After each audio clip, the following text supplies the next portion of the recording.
All right, hello everyone. Here we are, hole number 5 here. Thinking Quasar, Viper. You might want to club up for this one. So I'm thinking going back to the big dog again.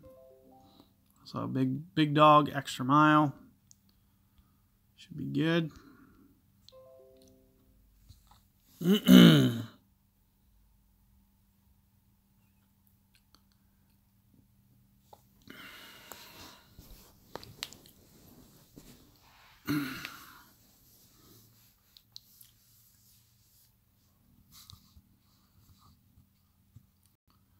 So here you can see we do have a nice tailwind here, kind of to be expected.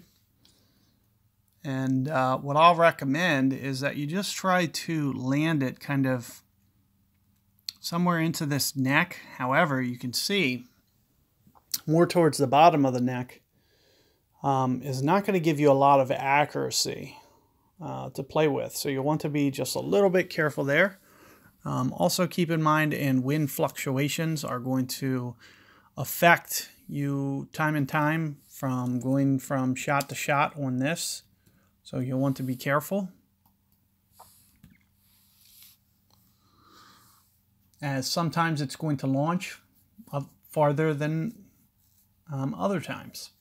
Also pay attention that the landing zone is lower than lower ground. So it's going to actually launch every time that you play this, because wherever you set up is actually lower, and it'll actually help if you use a Titan. So if you can afford to use these, I'm really going to recommend it. It's going to make it a lot easier. I'm going to try to use about half power, something, something that I can kind of control. So that's what you're, more or less going to see me do here. Something that's going to be controlled to where I could at least feel comfortable to 60–70% get perfect ball, but hopefully give myself enough error that a great ball doesn't cost me. And you can see with that great ball to the right, it almost doesn't have enough curls. So you do got to be very cautious with the way that you go about doing it. However, I was able to pull that one off there.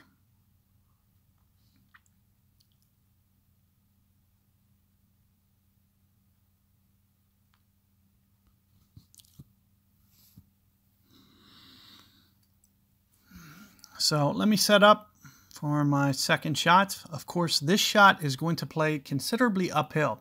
You can notice how the fairway is at a much higher ground than where you start. So you'll want to always under adjust here, always, for this hole. I usually pretty much use -10 or -15% every time I play it.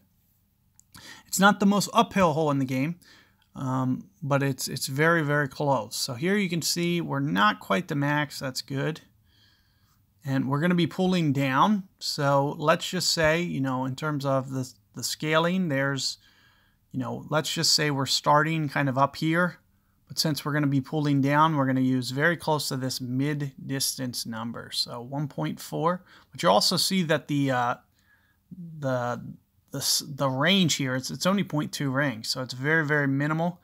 Do keep in mind you have to under adjust a little bit, because the ball will land shorter when you move down to lower ground here. So I'm going to be just a little bit cautious with my ring pull, and you'll see that I'm just going to pull maybe right around there, because I know that this ball is going to kind of naturally land short.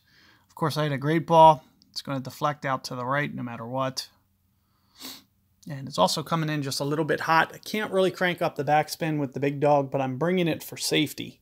So it is going to be tough to hold that one out, because I'll be limited kind of on my backspin. But you'll see that it'll give you the security of making sure that even, coming in a little hot like that, it still could, potentially land on the hole or something and give you a very good chance. You'll just really need to dial in that perfect ball. So hopefully you guys can, get that one and give it a pretty good chance there.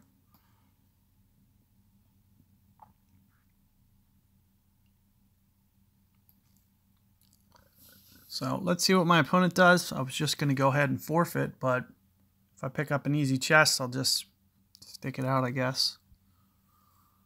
Ooh, that was close. So picked up a win here. You'll see in the rookie tournament, you'll just want to kind of avoid the mistakes. So you can see if you can kind of play within your means, you can give yourself a really good, easy eagle chance on all these par 5s. So good luck with that one, guys, and I'll catch you guys on the next one.